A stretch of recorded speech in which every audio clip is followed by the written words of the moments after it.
Can the return of CMC get the Panthers an extra win or maybe two? Is all that Sam Darnold hate justified, or is he a diamond in the rough? Can the Matt Rhule, Joe Brady duo surprise in their second years and lead the Panthers to the playoffs? Let's hit the opening bell and preview the Carolina Panthers.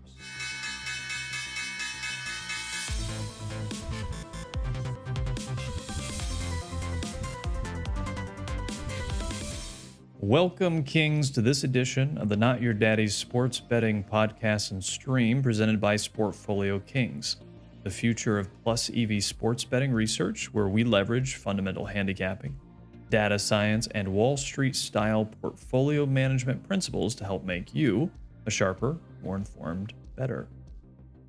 So it's preseason 2021. We are diving into all 32 teams over the course of the summer. Today, we'll be evaluating market expectations of the Carolina Panthers, providing you with some of our preliminary analyses and predictions, again, as we head in to week one. So let's talk some Panthers football. So looking back at 2020, first and foremost, set the context, set the stage here. Vegas estimated wins went into 2020 with very low expectations at 5.5 victories.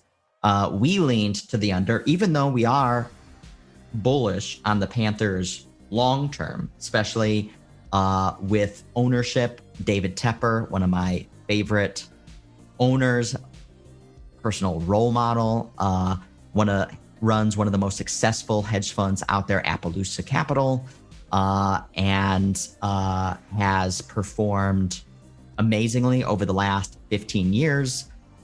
He is a contrarian bettor. So he has bet on companies when nobody wanted to touch them. Looking at 2008, 2009, coming out of the great financial crisis, Bank of America at $3, everyone thinking that it's going away, just like Lehman did. He piles into the banks when nobody wanted to do it. And Bank of America is still around today. In fact, it's at about $40 now. And so just one example of how he sees past just what the broader narrative of a particular topic is, really does his due diligence and makes his bets accordingly. And we can kind of see a parallel there with Sam Darnold this year, as a lot of negative feedback around the trade that they made with the Jets to acquire Sam Darnold. But we'll get more into that when we look into 2021. But broadly, again, bullish on the Panthers, but we were bearish on them last year, given Matt Rhule, Joe Brady, kind of first years in the league coming from college. Matt Rhule, of course, their head coach, Joe Brady, their offensive coordinator from LSU. And they did just head under that win total by half a game. But from a betting perspective, actually, we bet them a lot last year, both kind of against and for, and they performed well. So 9-7 ATS, average margin of victory, -3 points. So they were in a lot of games. And in fact, the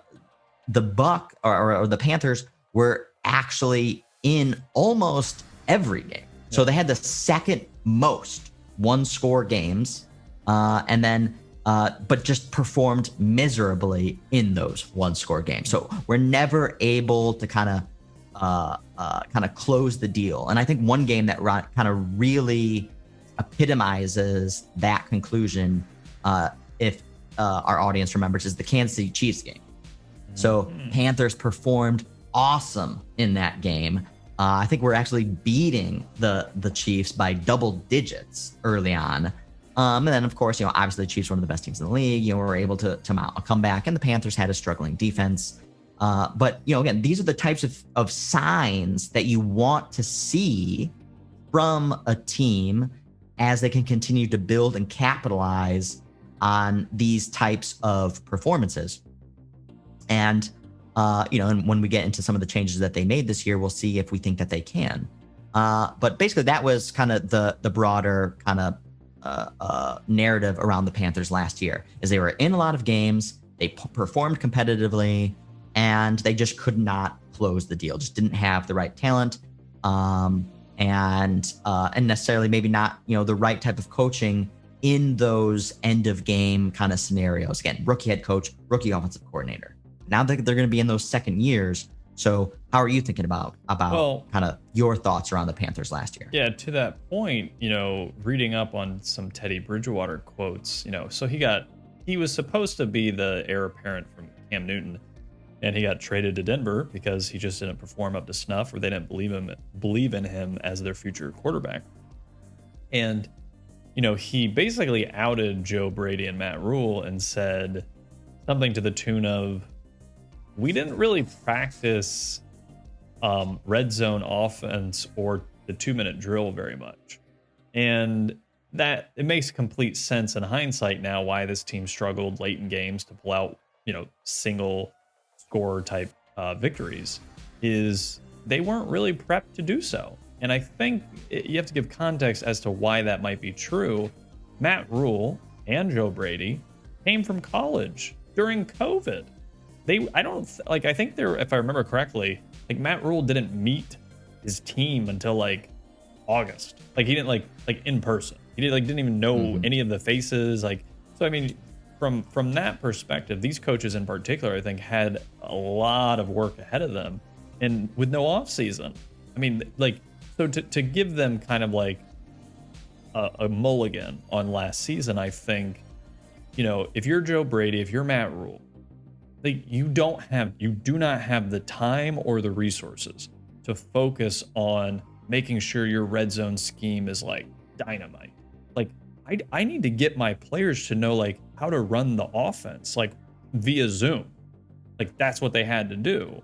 So yeah, maybe Teddy Bridgewater is right, and maybe that's what happened with the Panthers. So at least we know going into 2021, they're definitely going to be more prepared in those respects. One, because, well, they should be. It's just smart football strategy. But two, they got outed by Teddy Bridgewater, so they're definitely going to be like, well, let's definitely not do that again. So that should improve. So if we're looking at this team from that position, obviously they changed quarterbacks. That 5-win record, had a pretty tough schedule last year, had to play the Chiefs. Very tough. Bucks twice, etc. Actually, and the fact that they were so competitive. Saints twice. Yeah, the fact that they were that competitive, and remember, that defense completely changed from 2019 to 2020. So had a bunch of new players. And was much better than people thought that it was going to be. People assumed that the Panthers was going to have the worst defense in the NFL. Yeah, and they didn't. They were actually much better than some of the worst defenses in the NFL. So, and in fact, when I talk about that we bet the Panthers under, and did cash that ticket, not a good bet. It wasn't a good bet because, first of all, the Panthers were 3-2 through the first 5 weeks, and I'd kind of written that one off. And as we see, 9-7 against the spread. This team was in so many games. Again, just couldn't ended up closing them. The Panthers were actually even better than our preseason expectations were. And this is one that it just happened to work our way. And it was mostly a consequence, as we can see here, as the realized strength of schedule 4. So, they just played a ton of tough games. The other thing is, to your point, is going into last season with that rookie head coach, rookie offensive coordinator, just so much turnover throughout the course of the team in a pandemic year. The way that the fact that they performed to the extent that they did is extremely impressive. And now going into this year, sitting at the youngest team in the NFL, and they were still one of the youngest teams in the NFL last year. So their average age this year is going to be 24. So very, very young. So just across the whole team, and a young head coaching staff. So that means that you can see volatility. You might still see some of these kind of late game collapses, but there is definitely, a lot of high ceiling. So basically, I feel like the kind of key takeaways from 2020 is there was a sufficient amount of ammunition that you could see from last year that you could kind of take into this year and be, justifiably optimistic. Yeah, and speaking on that, when we look at the stats from last year, I think, this team, look at their third down conversion percentage. This is why they got rid of Teddy Bridgewater. And I think I read something to the extent that Teddy Bridgewater did not throw with depth on third down very well. So what does that mean? Well, he's like short arming 3rd and 8. He's throwing it he's throwing it 4 yards, right? Like that type of quarterback. And, like an Alex Smith type quarterback. And, it's fine if you have a great team around you, but I think the Panthers realized they have a young team. That's why they took a chance on Sam Darnold. They'd rather have a guy who's going to have some ups and downs than a guy that has a ceiling and they know they can't win with. And that's what Teddy Bridgewater versus Sam Darnold represents. Bridgewater is great if you have the team built around him to him be more or less a game manager. But that's not what the Panthers need right now. They need to take a risk, and that's what they're doing. So, and especially when like Teddy Bridgewater set up so much better now with the Broncos, a team that has potentially a great defense and an offense that just needs to make sure you protect the ball, score when you have to, when you should, and don't turn the ball over. That is not the type of kind of organizational structure that the Panthers had last year. You could not rely on this defense whatsoever. Again, we can look at some of the stats here. Again, not impressive. But why the Panthers defense exceeded expectations, because all of those numbers were supposed to be 31st and 32nd. And we can see that, only like one of them was. So it outperformed expectation, but it was by no means a defense that you could rely on to either hold a lead, like in the instance of that KC game. You needed to be able, I feel like week 1 was a great example of what the Panthers were ultimately going to be, was that kind of shootout with the Raiders, was in the extent that like you need to be able to like outscore the other team, because the other team is going to put a lot of points on the board just because the defense is not by any means a strength. But again, they showed up, and again, they played almost, again, as we talked about, like every team tough. So they did their a admirable job given the resources at their disposal. Takeaways, they were able to turn the ball over. Points, even 18th, again, middle of the road, not too bad. And then on the offensive side, I think all these numbers have the potential to really to move up. So, let's like move on and start talking about, the changes over the course of the season, because obviously this is going to be led by the acquisition of Sam Darnold.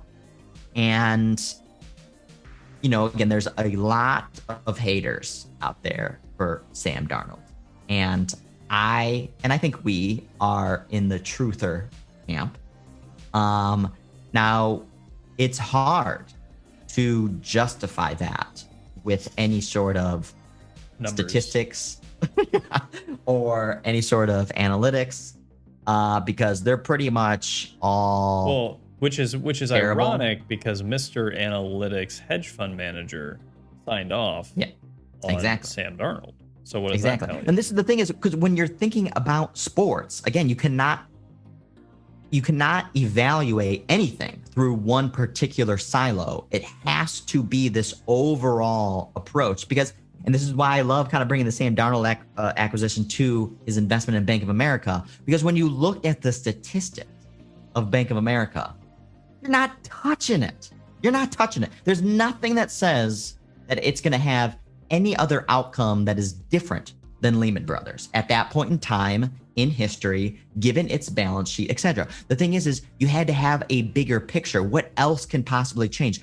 How does the overall context of the broader macroeconomy change? Does the government step in and help provide support that helps build up the balance sheet? That can you kind of take those assets, spin them off into another company, ditch that one, and then kind of evaluate the cleaner assets in a different way? There's so many different ways that you can take something, and if you're evaluating its past and say, well, this is therefore going to be its future.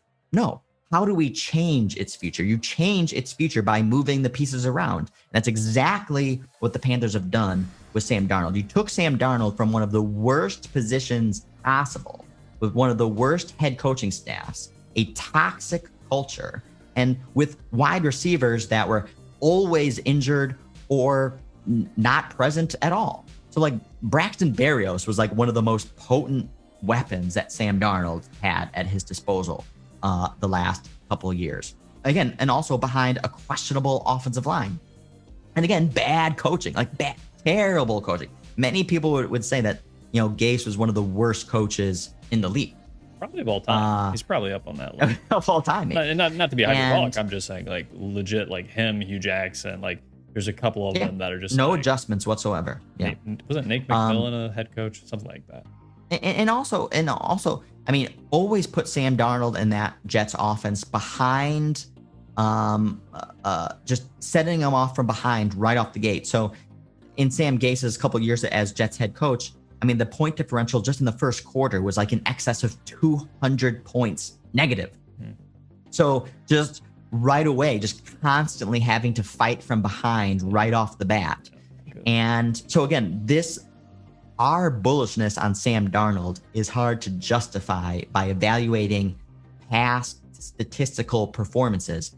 But that is such a myopic, narrow view. It's like you're looking through this just as if you're a computer. And you can't.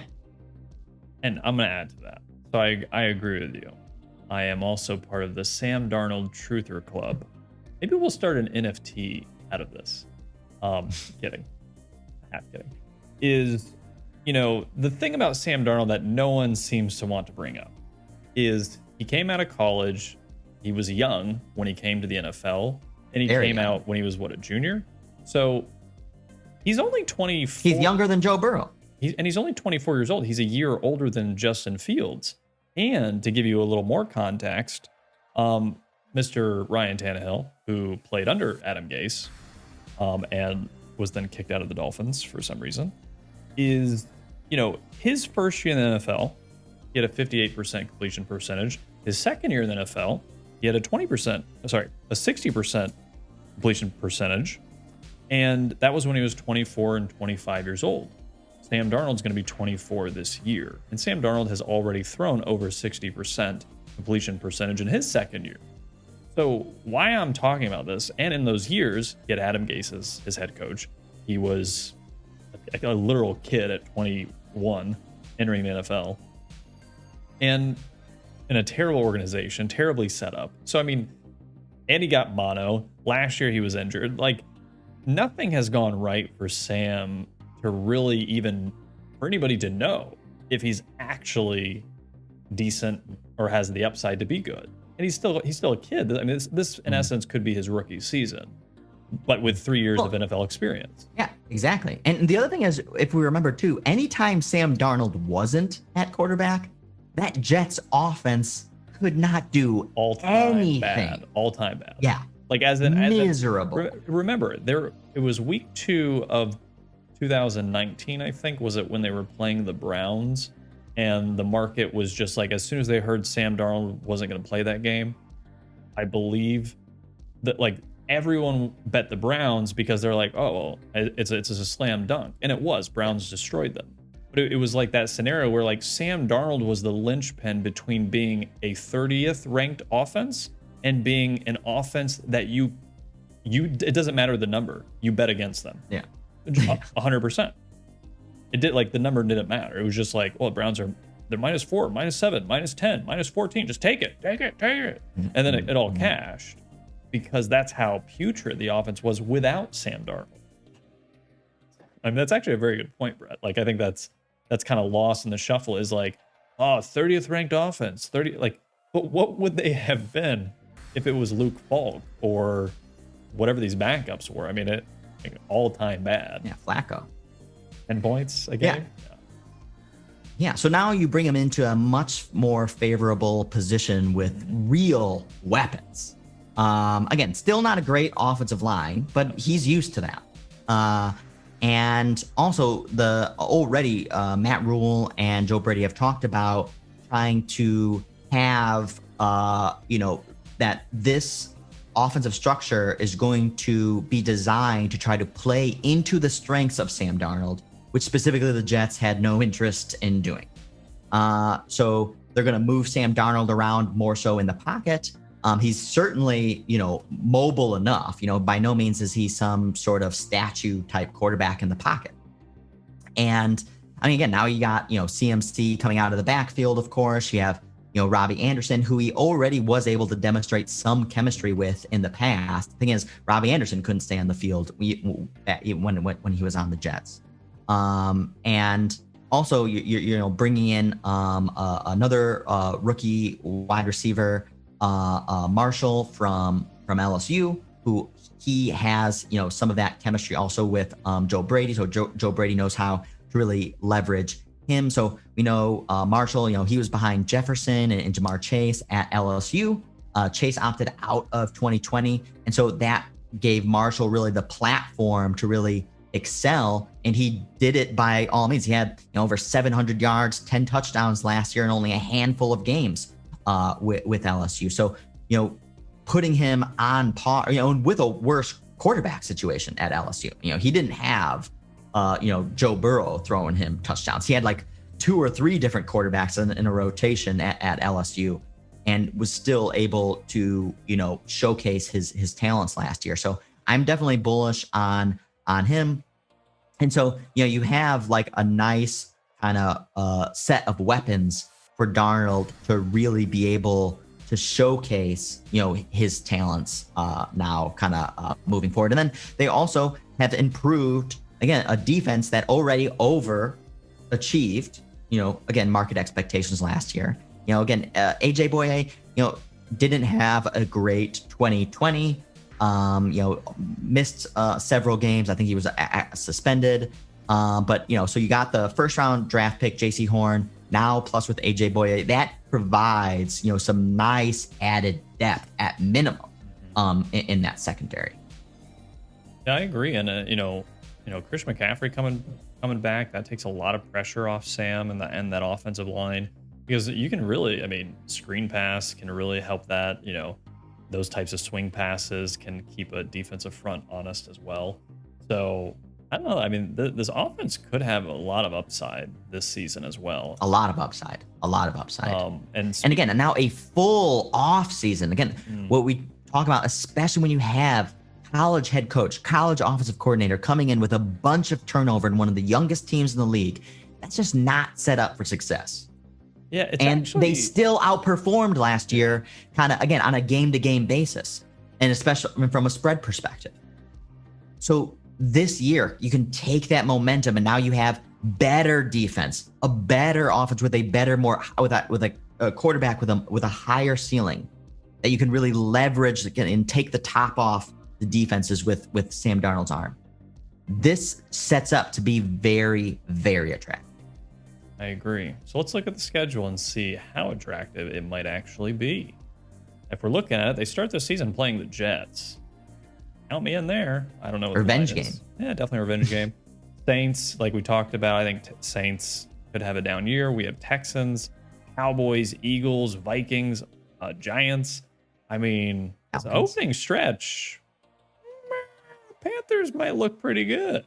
I think they could be 5-3 by week 8.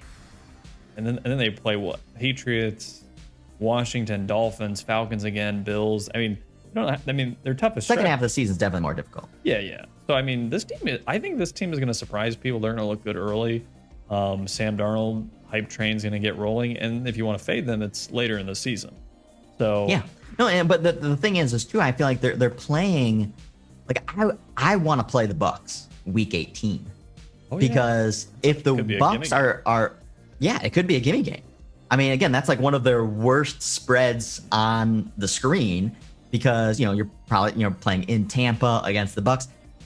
The way we project the Bucks, week 18, is gonna be rest your starters. Yeah. Like it's gonna be nothing. So that could definitely be a gimme game. I'm strongly leaning over the 7.5 wins here. Again, so taking into extra game, this is more kind of like 7. So it is an upgrade from the 5.5 from last year. But again, 1.5 game upgrade from last year's team, I think is underrating this team, especially given, again, all those games that they were competitive in that they weren't able to close out, both from an offense kind of skidding down the stretch and then a defense getting weaker over the stretch. I think all of that can be overcome. Again, played one of the toughest schedules last year. played a string of Hall of Fame quarterbacks. Now they have, ostensibly the 23rd ranked strength of schedule. So can they close out, can they just perform the same as they did last year as a bottom, and then just close more of those games out and play easier teams? So given those set of parameters, can they outperform? Can they add 1.5 games? Say yeah, no problem. Based on the schedule, I think it's going to come early and it's going to come often. And again, one thing you have to look at from another angle is, the Brady Rhule tandem is going to have an offseason to prepare this time, which the NFL won't have necessarily seen before, right? So it's kind of like they have the benefit of like kind of getting a second chance, but that second chance, the rest of the NFL won't necessarily know what it's exactly going to be, right? Because they didn't get to implement everything they wanted to do last year. Even Teddy Bridgewater said it. He didn't practice, felt like we didn't practice our red zone offense. Well, now nobody knows what that's even going to be except the Panthers. But they're going to have the benefit of understanding the NFL now, knowing what it takes, but the NFL won't have the advantage of knowing what they're going to do yet. So especially the first half of the season, I think the Panthers are going to surprise the teams they play because they're going to have the edge in the matchup of strategy, potentially. Yeah. So, man, the first 8 weeks of the season, I can see 5-3, 6-2 Panthers. Especially, if Sam Darnold can be consistent. First of all, I think he's undoubtedly going to outperform expectations because expectations are rock bottom for him. I'm super excited about this team. Again, I think that the Panthers, ever since David Tepper, bought the team, that the Panthers were going to compete for a Super Bowl within 5 years. That was what I said when he bought the team. So, we're like 3 or so years away from that. But I think the Panthers can be the second best team in this division. I think you're right. Now that we've reviewed the Saints and the Falcons, I think logistically, there's more of a stretch to go, the Falcons are going to be good this year. And it's more of a stretch to go, Saints are going to be good this year without defensive players, Drew Brees, a second receiver. Whereas the Panthers, the only thing we're really stretching is Sam Darnold being a top 15 quarterback.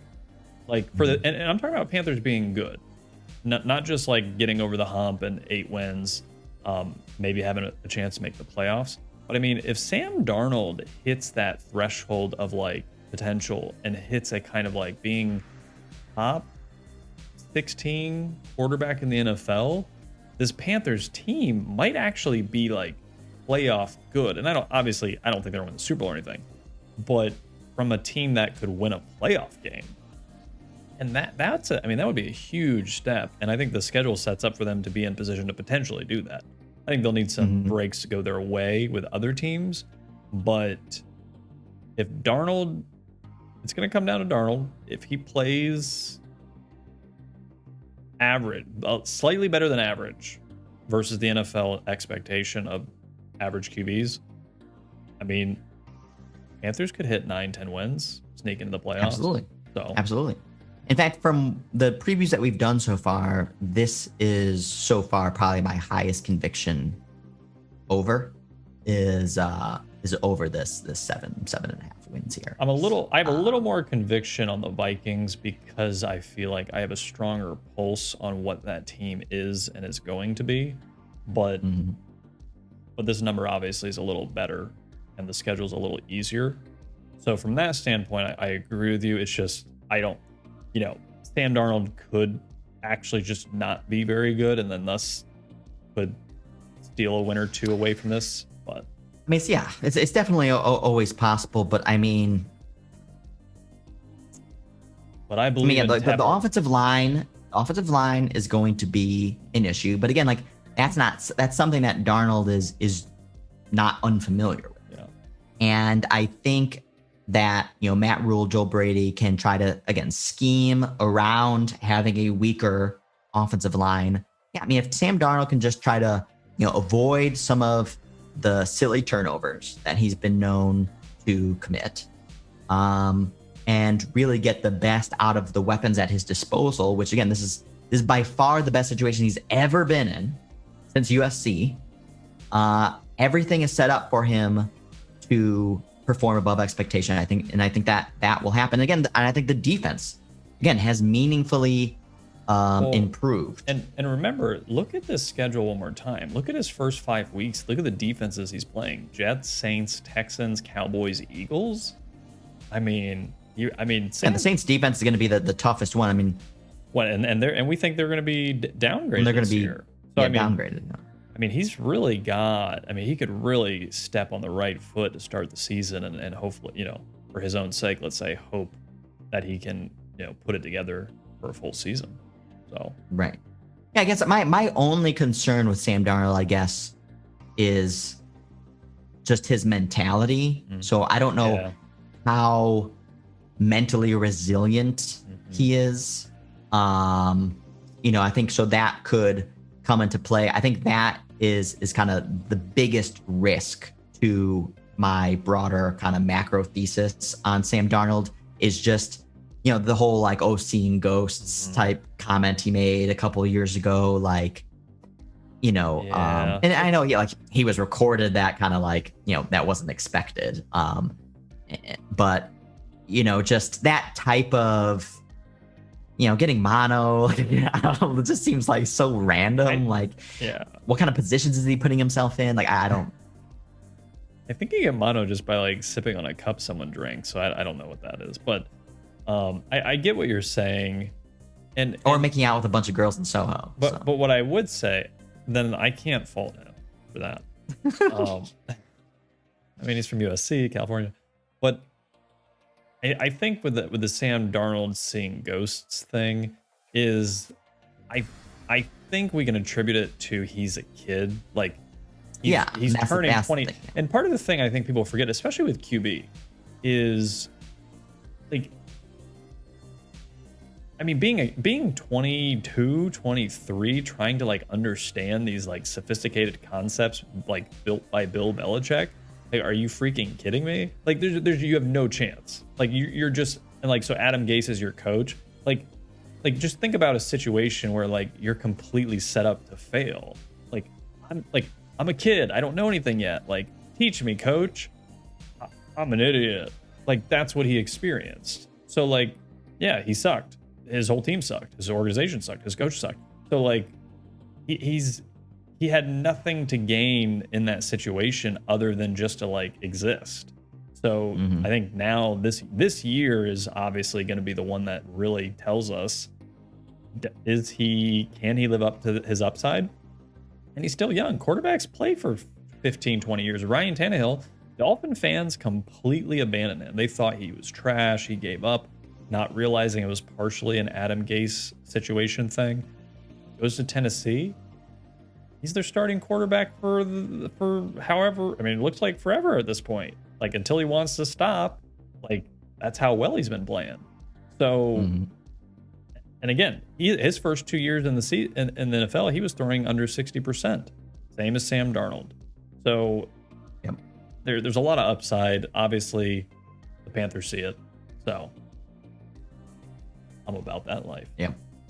Sam Darnold, great MVP. stuff. So I think this wraps up today's episode on previewing the Carolina Panthers. Be sure to comment and tell us how we're completely wrong about our evaluation on Sam Darnold and how he's going to suck. And then we can look back at this, 4 months from now and all that. Like and subscribe. Check out Sportfolio Kings platform at sportfoliokings.com.